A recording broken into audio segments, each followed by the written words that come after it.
El tema 6 es la evolución o el progreso y el pluralismo como características del proceso histórico de la Biblia. Como introducción podemos decir que Dios es el único que no necesita progreso, en quien ya no hay cambio porque es perfecto. Santiago en el capítulo 1, versículo 17 nos dice, refiriéndose a Dios, en quien ya no hay cambio. En el Antiguo Testamento Dios se ha manifestado en forma latente y en el Nuevo Testamento en forma patente. En el Antiguo Testamento Dios se manifiesta a través de los profetas y esa es una preparación para el Nuevo Testamento. En el Nuevo Testamento Dios se manifiesta a través de su único Hijo, de su propio Hijo Jesús. Dios mismo hecho hombre, es difícil explicar porque es un dogma de fe, pero es como decir ese pedacito de Dios que sale de Él mismo y se encarna entre nosotros para vivir en medio de nosotros. Es el culmen de la revelación, el nacimiento de Jesús. El Antiguo Testamento nos muestra un Dios que es inconcebible para el conocimiento humano. En el Nuevo Testamento, Dios se deja conocer mediante Jesús. Así el hombre ha tenido el progreso en el conocimiento de Dios. Ese Dios completo, incambiable, todopoderoso. Ese Dios que ha irrumpido en la historia humana primero a través de los profetas y luego a través de su Hijo Jesús, haciendo de la historia una historia sin fin. Ese es el Dios. Esa es la manifestación de Dios y ese es el progreso que hemos tenido en el conocimiento de Dios. Ahora bien, hay algo que nos aparta de esto y es el problema del mal. El mal existe en nosotros, pero no porque venga de Dios. En Génesis 22 leemos que dice, Dios tentó a Abraham. Pero como respuesta tenemos lo que nos dice Santiago en el capítulo 1, versículo 13, que dice, Dios no tienta, ni es tentado. En 1 de Samuel 18 se nos dice que se apoderó de Saúl un espíritu malo de Dios. Esos espíritus malos en el Antiguo Testamento eran las enfermedades, como en el endemoniado de Gerasa también, que tenía una legión. En el caso de Job, y esta es una historia muy buena que nos muestra que Dios no nos manda los males, es que Job fue atacado de diferentes formas por el mal. Y en esta historia, en la de Job, vemos claramente que el mal no viene de Dios. Dios permite que pasemos por ciertas dificultades, ciertos problemas, ciertas angustias, dolores, porque tiene un propósito especial para nosotros. Tiene un propósito específico para cada uno de de los seres humanos. Y es necesario a veces que pasemos por esas dificultades para que en nuestra vida nos veamos fortalecidos en la fe y también para que mediante ese conocimiento de esos problemas o dificultades que pasemos, podamos ayudar a los demás. Y es en ese momento en el que Dios permite que pasemos por alguna situación dolorosa para que, al igual que una planta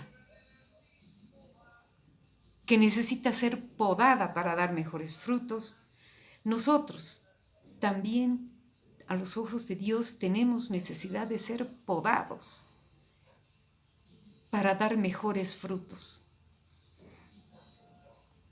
Dios, el Dios que tenemos y el Dios que predicamos es más fuerte que el mal o que cualquier ataque del enemigo por el que tengamos que pasar. y no va a permitir que ese ataque sea mayor a la fe que tenemos.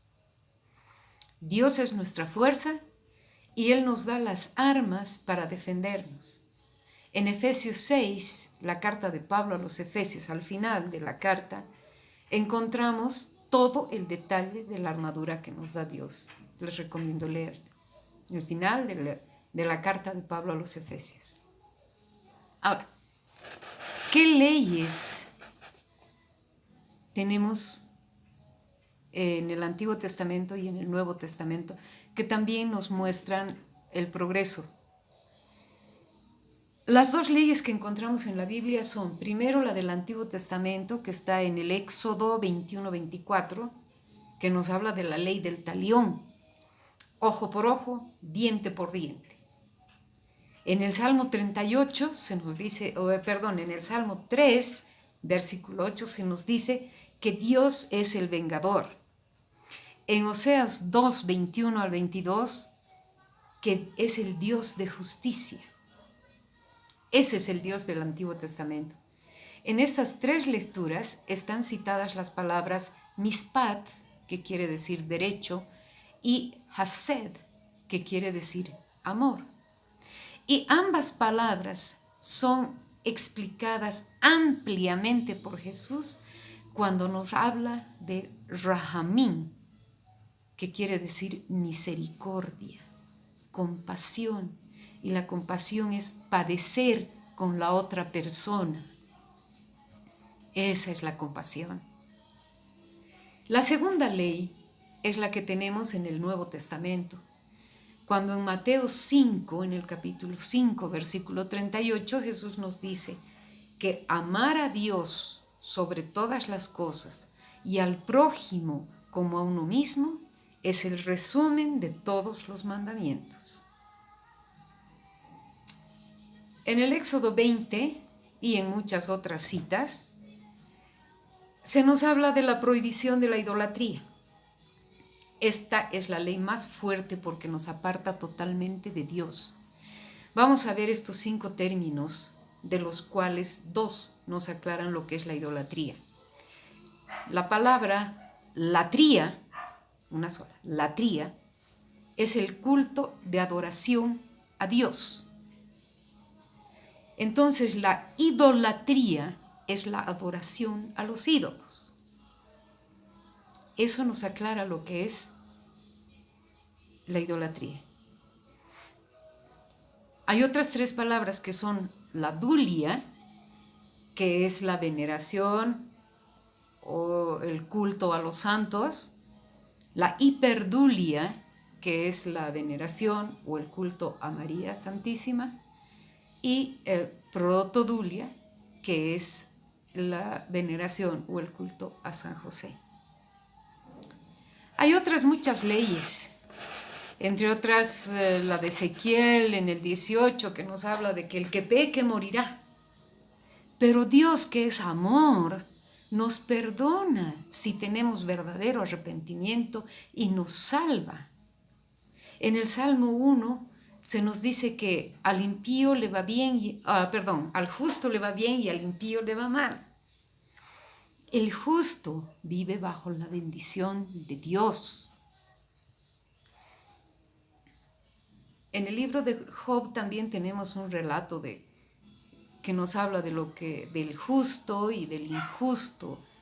En todos los casos, Dios, mediante su Espíritu y a través de su Hijo, es el que perdona nuestros pecados, sana nuestras heridas interiores, sana nuestro cuerpo y nos libera. En el Cantar de los Cantares, Dios se muestra como el que nos enamora. Ahora preguntémonos, ¿estamos actuando en nuestras vidas bajo la ley del Antiguo Testamento, ojo por ojo, diente por diente, o estamos bajo la ley del Nuevo Testamento, que es la ley del amor y la misericordia? Amén. Bien, hermanos, continuando con nuestro curso, hoy tenemos el tema la resurrección y la vida eterna. ¿Qué nos dice la Biblia de la resurrección y la vida eterna? En el Antiguo Testamento vemos que para el pueblo judío la muerte era el fin. Los hombres y los animales vivían y morían igual y pedían la salvación para esta vida. Consideraban que podían ser salvados por Dios para poder seguir viviendo aquí en la tierra en una etapa mejor que la que habían estado viviendo antes. Vamos a ver algunas citas bíblicas en las que nos hablan de esto. Pero para empezar, veamos qué dice el Génesis. En el Génesis, la vida eterna es sinónimo de larga vida. Cuando encontramos en el Antiguo Testamento un hombre que vivió muchísimos años, quiere decir que ha sido santo y por eso ha estado más cerca a Dios y por eso Dios le ha premiado con una vida larga. Eso es lo que nos dice el Génesis, eso es lo que nos da a entender el Génesis respecto a la vida larga de muchos de los antiguos habitantes de la tierra. Ahora, veamos las citas. En Sabiduría, el libro de la Sabiduría, en el capítulo 4, los versículos del 7 al 13, nos hablan de el porqué de la muerte prematura del justo. Había muchos justos que morían no con larga vida. Y en el versículo 10 exactamente nos dice: fue amado porque era agradable a Dios y fue trasladado porque vivía entre pecadores. Esto nos quiere decir que cuando el hombre justo estaba viviendo entre pecadores, Dios se lo llevaba para que no tenga que pasar y vivir su vida en medio de pecadores.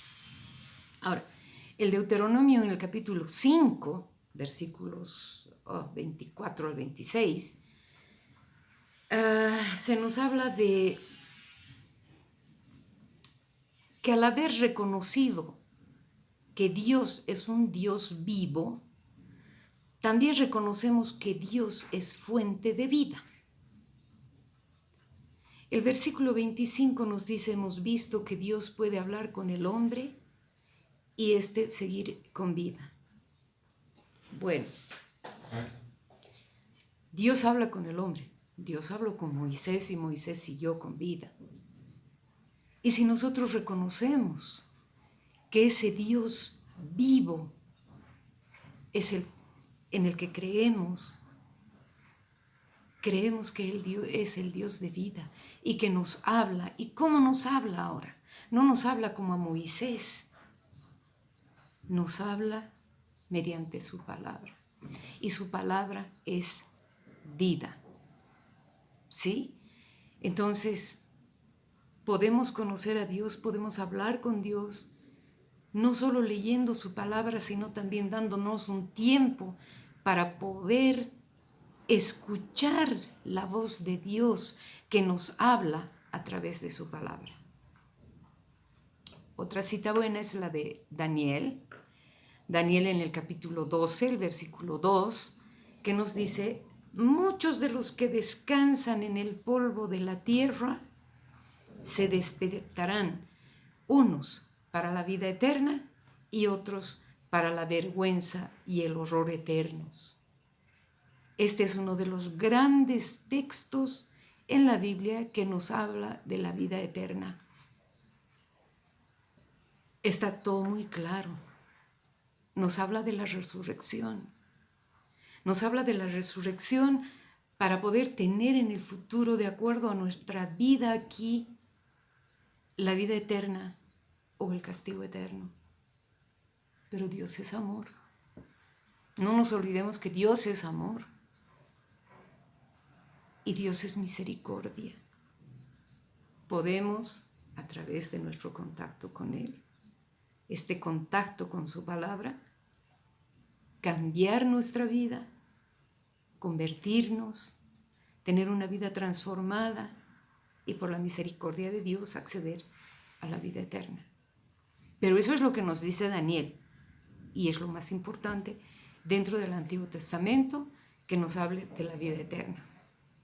Ahora, otra cita muy buena es la de Isaías. Isaías en el capítulo 49, que ya es una parte del Deutero Isaías, o sea, nos dice, Dios nos dice, por mi vida. Dios jura por su vida misma, que es la fuente de nuestra vida, es la vida en esencia. Y mucho más adelante en el Nuevo Testamento, Juan pondrá estas palabras en bocas de Jesús cuando nos dice, yo soy la vida. En el Salmo 16, desde el versículo 10 adelante, 10-11, el salmista ya siente la promesa de la vida eterna cuando dice, no me abandonarás en el Sheol, me enseñarás el camino de la vida, me hartarás de gozo en tu presencia. Imagínense qué cosa más hermosa. Qué hermoso saber que Dios es tan misericordioso que no nos va a abandonar en el Sheol.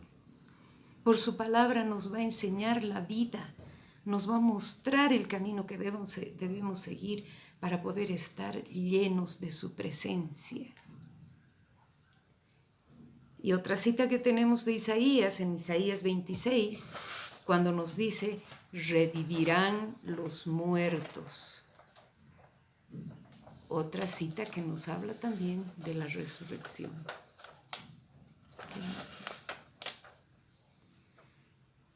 Y en Macabeos, en el segundo libro de Macabeos, en el capítulo 12, encontramos la oración por los muertos. Este texto se lo usa para la misa de difuntos y en el versículo 43 al final dice, pensando en la resurrección. Es el único libro en la Biblia que nos habla de una oración por los muertos. Y eso es importante dentro de nuestra iglesia, porque nuestra iglesia tiene esa alegría de poder orar por nuestros difuntos, de poder encomendarlos a Dios,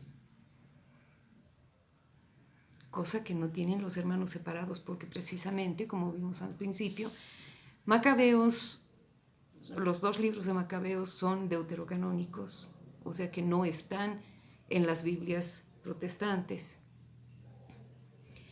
Ahora, pasemos a ver qué nos dice el Nuevo Testamento respecto a la vida eterna. Bueno, para empezar, con la resurrección de Jesús, en el Nuevo Testamento se tiene ya una visión clara de la muerte y la resurrección a la vida eterna. Es lo más claro que podemos tener.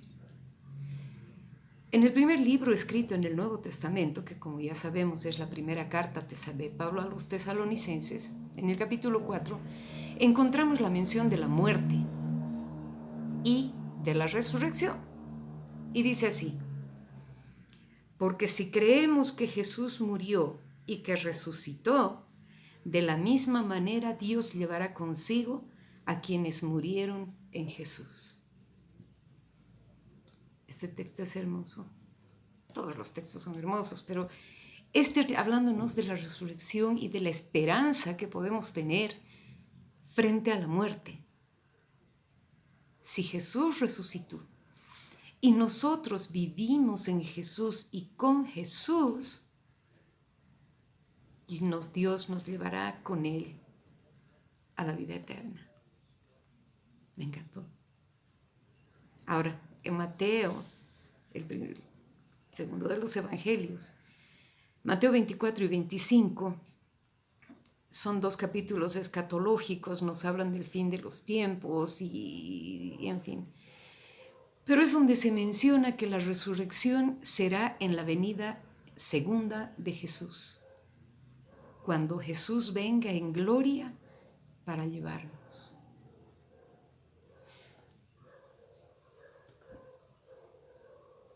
Tenemos que esperar la segunda venida de Jesús para poder ser llevados con Él, transformados, que nuestros cuerpos, esos cuerpos que ya murieron, esos cuerpos que ya son cenizas, se levanten para ser llevados por Jesús en su segunda venida a morar en la gloria con Él.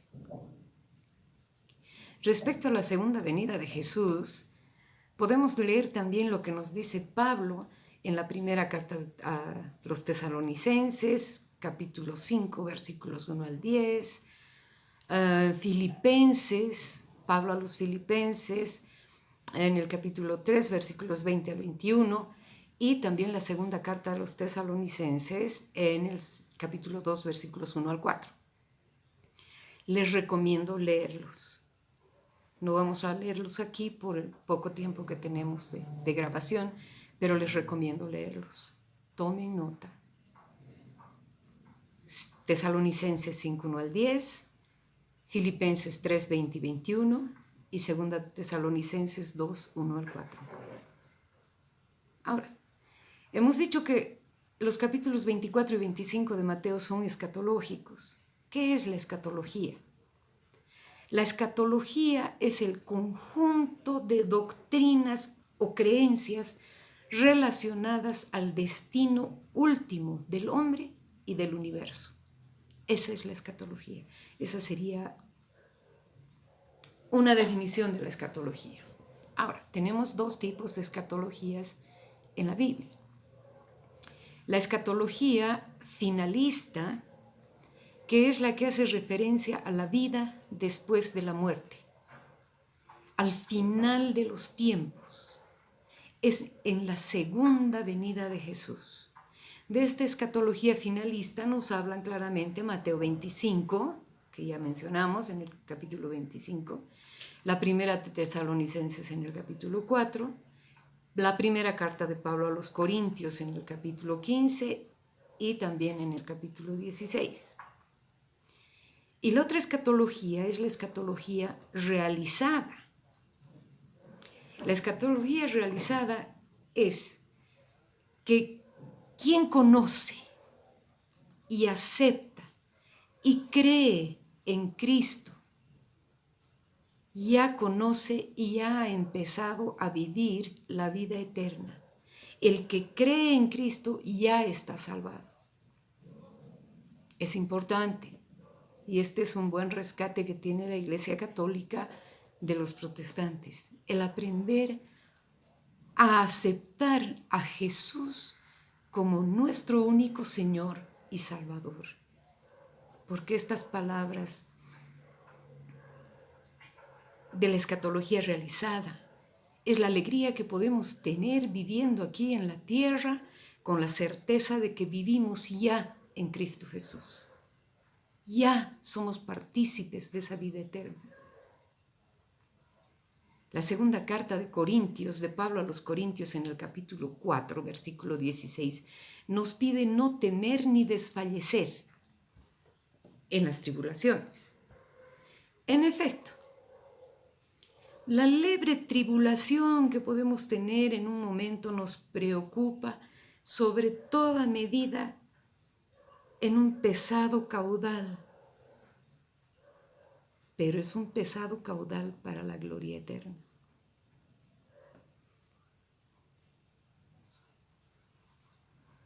En la Biblia, 365 veces el Señor nos dice, no tengan miedo, no teman. Es como si cada día de nuestra vida el Señor estuviera diciéndonos, no tengan miedo, no teman. Yo estoy con ustedes. Ahora, cada uno de nosotros envejece. Pasan los años, pero el alma no envejece. Lo que estamos sembrando lo vamos a cosechar. sembramos aquí para cosechar en la vida eterna. Eso es lo importante para nuestra vida. Saber que lo que estamos sembrando lo vamos a cosechar en la vida eterna.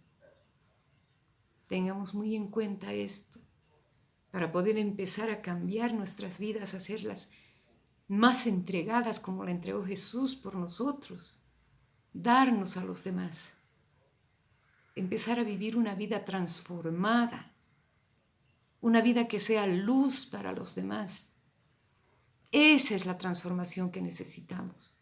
Y ese cambio que tengamos en nuestras vidas va a hacer que estemos cosechando en la vida eterna la gloria de estar con Jesús. Ahora, ¿qué es la vida eterna? La vida eterna la vamos a ver en el Apocalipsis. Vamos a leer lo que Juan de Patmos nos dice en el capítulo 22 del Apocalipsis, que dice: verán su rostro y reinarán por los siglos de los siglos. Esta es una promesa que tenemos y nos enseña que la vida eterna es un eterno contemplar a Dios. Qué cosa más maravillosa poder haber servido como instrumentos de Dios aquí en la tierra, sirviendo a nuestros hermanos, y poder haber transformado así nuestras vidas, sabiendo que al final de los tiempos, cuando Jesús nos lleve a la vida eterna, tendremos una eternidad de contemplar a Dios. Eso es lo que nos dice el Apocalipsis. Pero ahora veremos qué nos dice el Evangelio según San Juan, en el capítulo 6. Nos dice: porque esta es la voluntad de mi Padre, que todo el que vea al Hijo y crea en Él tenga vida eterna. Ver. ¿Qué es ver? Ver es experimentar, es discernir, es reconocer que realmente Jesús es el Hijo enviado por el Padre. Eso es ver. No estamos hablando de ver físicamente, con los sentidos. Estamos hablando de ver con el alma. Eso es lo que quiere Jesús. Que todo el que vea al Hijo y cree en Él tenga vida eterna. Eso nos dice que es la voluntad del Padre. Y en Juan, en el capítulo 17, Jesús nos dice: esta es la vida eterna, que te conozcan a ti, el único Dios verdadero, y al que tú has enviado, Jesucristo. Esas son las palabras de Jesús para mostrarnos qué es la vida eterna. Y en la primera carta de Juan, no el Evangelio, la primera carta de Juan, en el capítulo 5, dice: este es el testimonio, que Dios nos ha dado la vida eterna y esta vida está en su Hijo. Esta vida eterna está en su Hijo. Ahora, ¿cuáles son los elementos que podemos considerar para la vida eterna? El primer elemento es el estar con Cristo en la intimidad con Dios. Es estar con Cristo, es vivir con y en Él, para poder así tener una intimidad con Dios. Es una vida con Cristo en unidad con Él. Hemos visto ya en el Salmo 16, nos dice: me enseñarás el camino de vida, me hartarás de gozo en tu presencia, de dicha perpetua a tu derecha. Intimidad, gozo, alegría, saciedad. De eso nos habla el Salmo, y este es uno de los elementos para la vida eterna. También vemos en Filipenses lo que nos dice Pablo: mi deseo es partir y estar con Cristo, que es con mucho lo mejor. Esas son las palabras de Pablo. Hay una frase que me encanta recordando a una de mis santas favoritas, Santa Catalina de Siena, que un día el Señor le dijo a Santa Catalina en uno de sus diálogos, porque tenía unos diálogos hermosos que los pueden leer y ahora que hay la ventaja del internet pueden encontrar muchos de esos textos. El Señor le dijo a Santa Catalina de Siena: quiero que hagas de tu corazón un lugar de retiro, donde te encierres conmigo y permanezcas allí en mi compañía. Es algo realmente hermoso. Santa Catalina tenía una intimidad completa con el Señor, una amistad profunda, íntima. Quiero que hagas de tu corazón un lugar de retiro donde te encierres conmigo y permanezcas allí en mi compañía. Escuchemos eso. Ahora, después de una cosa tan bella, el segundo elemento, que es para el segundo elemento de la vida eterna tenemos la visión intuitiva. ¿Qué es la visión intuitiva? Para eso vamos a leer la primera carta de Juan en el capítulo 3, que nos dice: queridos, ahora somos hijos de Dios y aún no se ha manifestado lo que todavía seremos. Se refiere a la parucía. Conocerle cara a cara como creyentes. Por fe intuimos lo que es la vida eterna. Es estar cara a cara con Dios. Y Juan en su Evangelio, en el capítulo 17, dice, es la oración de Jesús, una de las oraciones de Jesús, en la que dice, vamos a leer: Padre, tú que me has dado, Padre, los que tú me has dado, quiero que donde yo esté, estén también conmigo, para que contemplen mi gloria. Jesús le pide al Padre que nos permita contemplar su gloria. ¡Qué cosa más hermosa! Jesús, que es Dios mismo, que es el Hijo de Dios que está entre nosotros, aquel que Dios ha enviado para que esté entre nosotros, le pide al Padre que podamos nosotros estar contemplando su gloria. Todos aquellos que Dios le ha dado a Jesús, y nosotros, todos los creyentes, somos de los que Dios le ha dado a Jesús, y por nosotros es que Jesús pide al Padre que podamos contemplar su rostro. Y es lo que ya leíamos en el Apocalipsis 22, que dice: contemplarán su rostro y verán su nombre, y llevarán su nombre. Contemplarán su rostro y llevarán su nombre. Dios puede ser reconocido por el ser humano. La teodicea es el conocimiento de Dios por la existencia de la naturaleza. No quiero decir, cuidado, no estoy diciendo que Dios está en la naturaleza. La existencia de la naturaleza nos muestra a Dios. Al reconocer que solo Dios, solo Él, el Todopoderoso, pudo haber creado todas las maravillas del universo. Todo lo que vemos nos muestra la mano de Dios. Y esa mano de Dios es la naturaleza, no solo en la tierra, el universo entero, toda la creación. Y por último, vamos a ver el tercer elemento para la vida eterna. El tercer elemento es el amor de Dios. La primera carta de Corintios, capítulo 13, versículo 13, facilito. En este capítulo y en este versículo, Pablo nos muestra que la mayor de las virtudes es el amor, ágape. Y en todo el capítulo nos da una hermosa reflexión de lo que es el amor, mostrándonos cómo debemos actuar, ya que de ese modo se manifiesta en nosotros el amor de Dios.